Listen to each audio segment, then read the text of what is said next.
مش هيسكت محسن صالح، لان فرصه العمر انه يكسب هذا اللقاء. يبقى ضرب الزمالك والاهلي هنا قطبي الكره المصريه ما شاء الله تتحسب له، ويقترب اكتر واكتر لتحقيق درع الدوري الثالث في تاريخ الاسماعيلي. المره الاولانيه 66 67 في عهد تومسون، المره الثانيه 90 91 المرحوم شحته وعلي ابو جريشه، وادي فعلا عادل اللي خد مكان الباك اليمين. تترد العماره، البرجه القصير مشكله عماره، بلال لوليد ما يتلمش عليه كويس، وليد ترجع تاني لحسام غالي وحسام لعماره، حته مزنوقه قوي. يعني حضراتكم شايفين الكادر، يعني اللعب هنا سهل لدفاع الاسماعيلي وبتشاط لكن بره. جيلبرتو هيخرج عادل.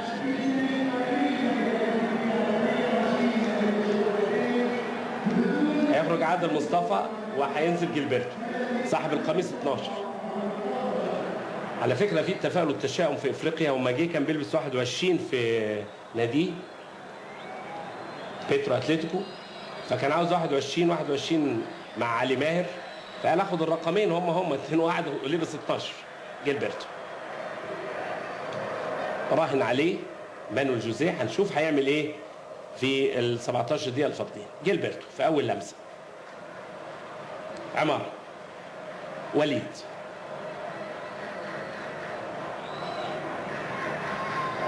علاء، لكن عمرو فهيم استلم علاء ابراهيم.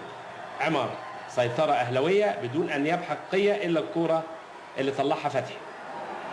ثاني عمرو، الاهلي يبحث عن التعادل احبائي الكرام، والاسماعيلي يبحث عن المحافظه على النتيجه واحراز هدف. هذا هو دايما حال الكبار، احراز الاهداف. التماس للاسماعيلي، اسلام، بركات، سيد معوض تاخد منه، وائل جمعه، حسام غالي لم كويس وفات كويس. هيعمل ايه؟ عملها هات، عاوز يلعب هات وخد مع وليد، اتاخر وليد، اتخطفت. خميس جعفر هو اللي بيقوم بنزع فتيل هجمات النادي الاهلي قبل ما تصل لمرحله الخطوره. انا لو محسن صالح اقول له اول واحد ياخد مكافاه اجاده خميس جعفر، حايش حاجات كتير قوي قبل ما تصل هجمات الاهلي للخطوره. سيد معوض، صلاح ابو جريشه عاوز يلعبها، لكن هو اللاين زمان رافع الرايه ويلعبها لنفسه. زي ما قلت لحضراتكم، في حمام ابراهيم بره، في محمد حمص بره، في سعد عباقي بره، في عبد الرازق محمد بره، في محمد محسن ابو جريشه، لان محسن صالح غير بس عطيه صابر لعب مكان محمد عبد الله. الاهلي استنفذ التغييرات. ادي جيلبرتو راهن عليه مانويل جوزيه في 18 دقيقه الاخرانيين، فاضل ربع ساعه. وادي عماره لعلاء، علاء اسير كرسي البدلاء في الفتره اللي فاتت، وبيلعبها حلوه لبلال. يا سلام يا سلام يا بلال، اشعل حماس الملايين من الاهلاويه. تستاهل تقلك ذهب يا ابني. الهداف هداف احمد بلال يتالق ويتجمل ويستخرج بطاقه عضويته في مملكه الهدافين. واقول هو قال انا دخلت في تحدي مع نفسي، قال لها روحي مطرح ما بتروحي كل مره. راحت يا بلال، مهاره فرديه يحسد عليها بلال. يا سلام. بس علاء ابراهيم عمل شغل فات من فتحي كويس قوي وما طلعش فيها عماد النحاس، وعملها حلوه قوي لبلال. لم ولف وحط 3 مهارات. والله لعبها معاك يا بلال، والله لعبها معاك يا بلال. لمها لف وحطها. جول جميل جميل جميل يؤكد نجوميه هذا اللاعب احمد بلال. يسعد ويشعل حماس الملايين من الاهلاويه، احمد بلال. وطبعا يشعل حماس كل شموع الاثاره في ماتش النهارده. التعادل الثالث يا جماعه، 3-3. ماتش الاهداف اللي انا بقول لحضراتكم فيه جوال هتيجي. احمد بلال جولين، احمد بلال جولين في ماتش كبير. دقيقه 31 داخلين على الدقيقه 32 والتعادل 3-3. ادي الفرق تبحث عن البطوله، لان انا قلت كرويف وقلت اللي بيقوله المبادره، والمبادره هي البحث عن الهجوم. هذا هو حال الناس الكبار، وفعلا الاسماعيلي والاهلي فرقتين كبار، والاسماعيلي بيلعب خارج ملعبه النهارده ونرفع له قبعات فعلا. وزي ما قلت السينما الاسماعيلي هذا الموسم بتقدم عروضا متميزه. النهارده الفرقتين في فترات كتيره الاجوال جت فيها ادونا كره حلوه جميله واسعدوا الملايين من المشاهدين. تمريرات سليمه كلها لكن بدون عمق. تاني بلال بيمسكه لكن ترجع لجilberto. وشك حلو يا جilberto. جمهور الاهلي بيقول لان هو لسه نازل جه جول التعادل. حسام غالي بس علاء ابراهيم عملها حلو قوي برضو. ادي علاء بيشوط كوره والله اسير كرسي البدلاء، وكان مرفوع من الخدمه فتره، ولكن هو من كبار هدافي النادي الاهلي والله في الفتره اللي لعبها علاء ابراهيم. بيعرف يجيب جول مفيش شك،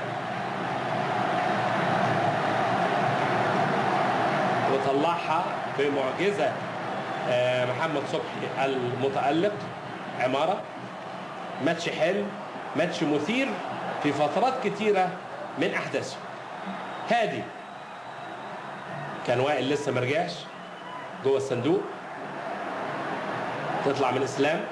صلاح أبو جريشة المختفي أو الحاضر الغائب النهارده. بركات 1 ضد 1 هو وهادي، قفل عليه جilberto، لعبة هات وخد لكن ياخدها شادي. تاني برتقالية بيناور فتحي. رشيق برضه احمد فتحي جايب جول في غزل السويس في الاخر، كان جول جميل جدا حقق فيه التعادل الاسماعيلي وغزل السويس.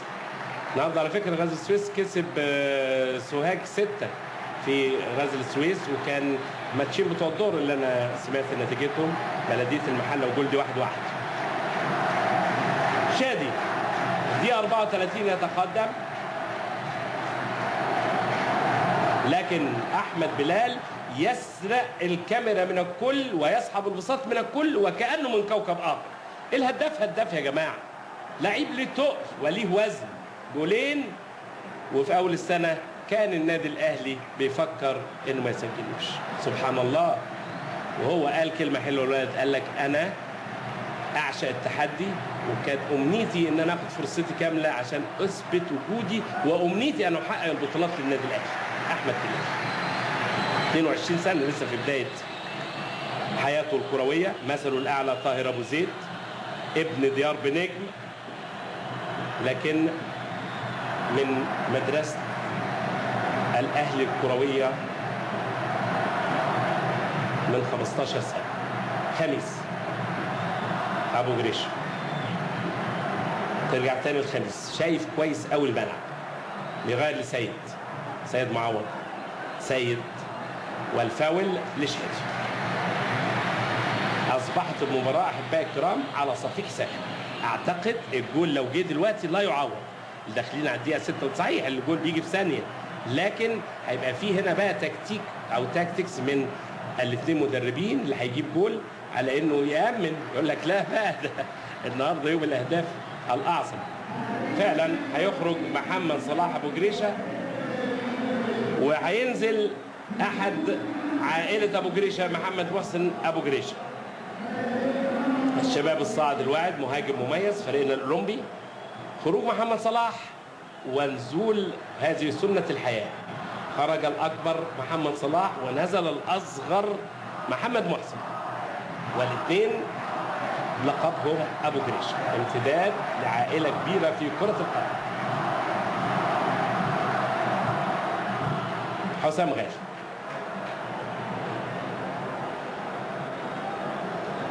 تمريرات توصل لخميس، خميس لبركات، محسن، خميس ياخد تماس، خميس جعفر،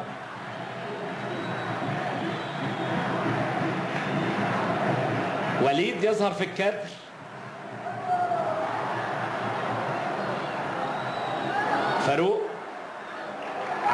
وليد بيفوت، لكن عماد النحاس بخبره قطعها، وتمريره ذكيه جدا لبركات، فات بمهارته، وهنشوف الحكم هيدي ايه. ما اداش حاجه، الحكم ما اداش حاجه على واحد، وهذه خشبه. لكن بركات يا جماعه ملوش حل، حدوته كرويه، اكسترا مهارات واكسترا حواس، معجون كوره، بيعمل كل حاجه في الكوره، والله ناقص يكلمها بركات. نجم فوق العاده، 5 ستار زياده. اهو هو جابه بايده واضحه قوي. لو حكم مصري، لو حكم مصري فيها فاول طبعا خارج منطقه الجزاء، ما حسبهاش، لان لو حسبها كان ممكن يطرد واحد. سيد معوض اذا اداله انذار، لان الراجل واخد انذار. عصام الحضري، علاء ابراهيم اللي ادى قوه في النواحي الهجوميه وتفكير سليم، وهو يكافئ فعلا مانويل جوزيه انه نزله وعمل جول التعادل. جميل علاء ابراهيم. الفريقان احبائي الكرام قدموا لنا افضل خطوط الموضه في ماتش النهارده. بنشوف العاب كلها طازه بعيد عن الافكار المعلبه والالعاب الكربونيه في فترات كتيره من الماتش. انذار، بانوراما كرويه رائعه مغلفه بكثير من مفردات الكره الحديثه. الفتره دي في كره حلوه قوي في الشوط الثاني اسرع، والفاول للاسماعيلي كان المفروض ممكن يديله تحت الفرصه، رجعه تاني توريز. اهي جايبه باينه قوي، لان اصل الايد والشد ده ما حدش يختلف فيه يا جماعه. التاكلينج تحت ممكن نقول على رجله على الكوره، لكن ده شده هي خارج المنطقه، لكن فاول. انا في رايي الشخصي طبعا. عماد النحاس مهاره عاليه جدا. حسبناك ولا ايه يا عماد؟ عماره، جilberto عماره على الناحيه اليسرى، وليد، عمرو فهيم، علاء ابراهيم شعللها. علاء ابراهيم كمهاجم ادى قوه هجوميه مضاعفه لفاروق وبلال. حسام غالي داخلين على الدقيقه 40 احبائي الكرام. ابراهيم يا ابني مظلوم يا حبيبي والله، والكوره في العرض. ايه ده علاء ابراهيم، يعني علاء ابراهيم بيقول انا هنا. علاء ابراهيم يتقمص شخصيه نجم الفتره اللي هو لعبها. والله علاء ابراهيم يا سلام، واسلحه تشوف بالرجل الشمال وبيحطها في عارضه لا تصد، ولكن العارضه بتتعاطف فعلا مع محمد صبحي. يعني اقدر اقول ان العارضه نزلت مليمترات عشان تبعد كورتك. اخيرا مانويل جوزيه، على فكره مانويل جوزيه عنده 55 سنه، متجوز من اوجيني ماريا. هو بيقول ايه؟ بيقول انا يوم جوازي مبسوط قوي لان يوم صعود ارمسترونج رائد الفضاء الامريكي الى سطح القمر. مبسوط بدي هو لانه يوم زواجه، يعني ما نسويش ابدا. جilberto على المتالق اللي سرق الكاميرا من الكل في الفتره اللي لعبها، واحمد بلال طبعا كانه من كوكب اخر. احمد بلال صاحب انبساط من الكل بالاجوال، واتلعبت هات جول جميله وداخل جول منطقه وضربه جزاء. يا سلام، نشوفها تاني، ضربه جزاء، وهنشوف انت ايه. وكارت اصفر لاسلام الشاطر. يا حسام يا غالي، يا حسام يا غالي بيحب يلعب الهات وخد، لكن ردها له ايه؟ ردها له احمد بلال 10 على 10، ودخل عطيه صابر معاه عشان يحوشه، وفرمان في توقيت قاتل في الدقيقه 40. لسه انا بقول الاهلي هيتعادل بضربه جزاء. السيناريو ماشي كده، هو صحيح ما تعادلش بضربه جزاء لكن خد ضربه جزاء. السيناريو ماشي كده، بركات يجيب يتعادل بلال، عمرو فهيم يجيب يتعادل فاروق، اسلام الشاطر يجيب بيتعادل بلال.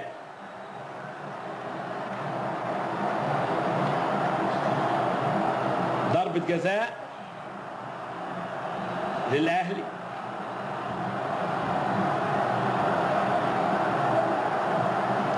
ثلاثة في الأمتار الأخيرة من هذا اللقاء الممتع المثير أحبائي الكرام، وما نعرفش هنوصل لإيه.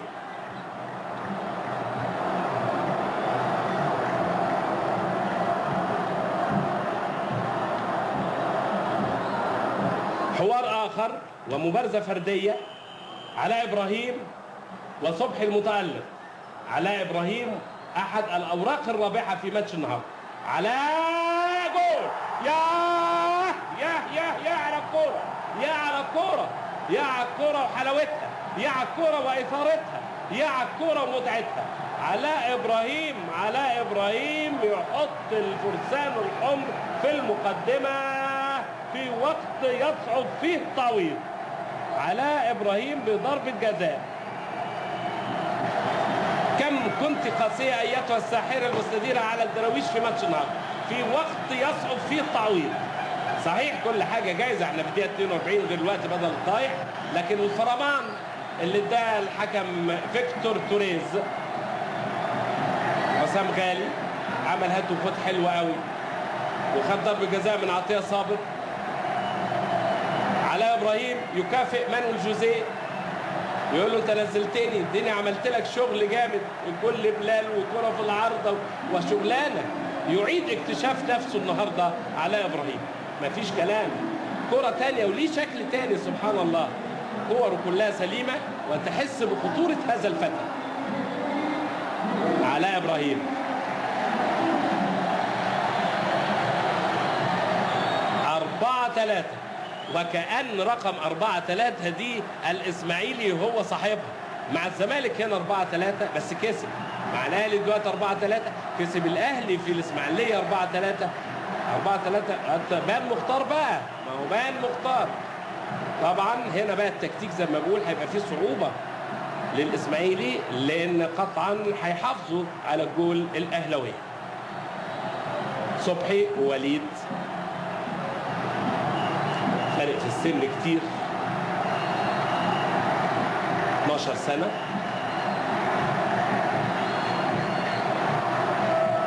عطية صابر اللي عمل ضربة الجزاء مع حسام غالي. محسن أبو جريشة، سيد معوض،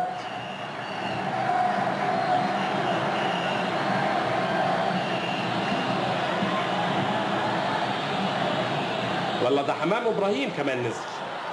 حمام إبراهيم أنا شايف حمام إبراهيم.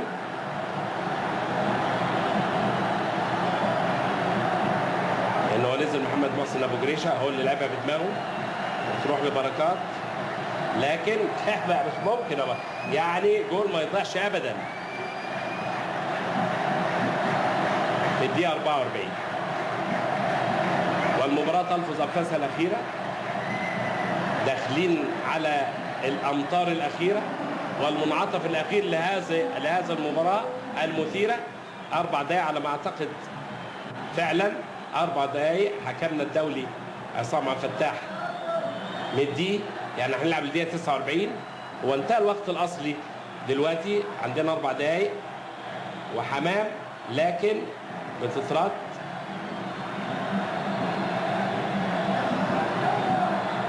خميس جعفر بيتقدم طبعا في محاولة يائسة لتحقيق هدف التعادل.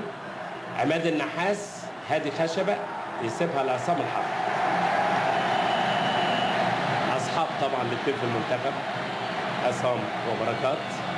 مباراة مثيرة في أطوارها، جميلة جدا، مليئة بالأحداث الساخنة، والكبير كبير.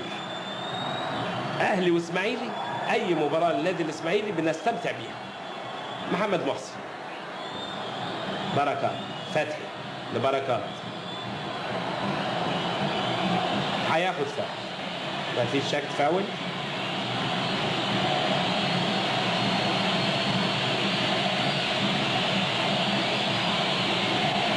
اسلام الشاطر. هنلعب للدقيقة 49 ما تنسوش، لأن مدي 4 دقايق وقت بدل ضايع فيكتور توريز وعلان عصام عبد الفتاح. الحقيقة الأمن النهارده كمان عامل دور كبير جدا جدا جدا. السيد اللواء النبيل العزبي مساعد الوزير ومدير أمن القاهرة ومجموعات الأمن حافظت على جمهور الإسماعيلية. والحقيقة النهارده الجماهير الاثنين تمام التمام. بيفوت لكن بتتخطف من حمام. ترجع تاني لبلال عريس ماتش النهارده. المره اللي فاتت كان خالد بيبو في ماتش الزمالك، النهارده احمد بلال. لكن لا ننسى علاء ابراهيم يا جماعه، نقل النادي الاهلي نقله كبيره، ووفق جدا مانويل جوزيه في نزول علاء ابراهيم. تفكير الكبار دايما يبحثون عن الهجوم، وتفكيره كان هجومي وهو مغلوب. حقق التعادل والمكسب. اسلام بيرقص، اسلام بيقدر، اسلام بيقدر يا وضربة جزاء. يا الإثارة، ده فيها طرد يا حبيبي، ده فيها طبعا فيها طرد. يا على الإثارة والمط، الجورة مش ممكن كانت تضيع الإسماعيلي، يبقى حرام. لكن والله يا لقاء مثير. نادرا ان احنا نشوف ماتش بالشكل ده. اتلعبت، وصلت، بيلعبها لكن بيطلعها. هتشوف مين طلعها بايده.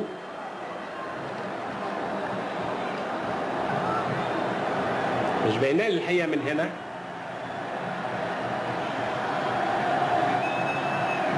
ضربة جزاء وفي طرد.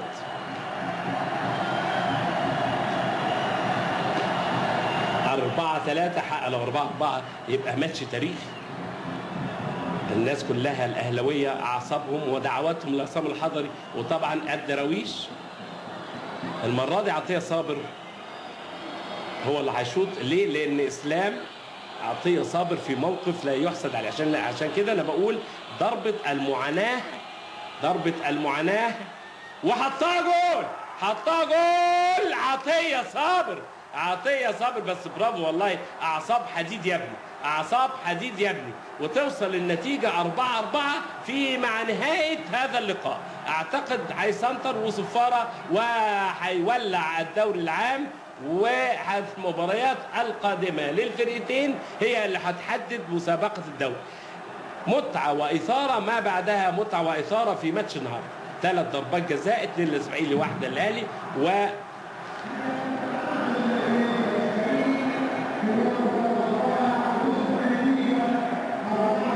4-4. فين تلاقي دي؟ هو الإسماعيلي طول عمره نتائجه كده 4-4. وفعلا أحبائي الكرام في هذه اللقطة بيصفر الحكم الأسباني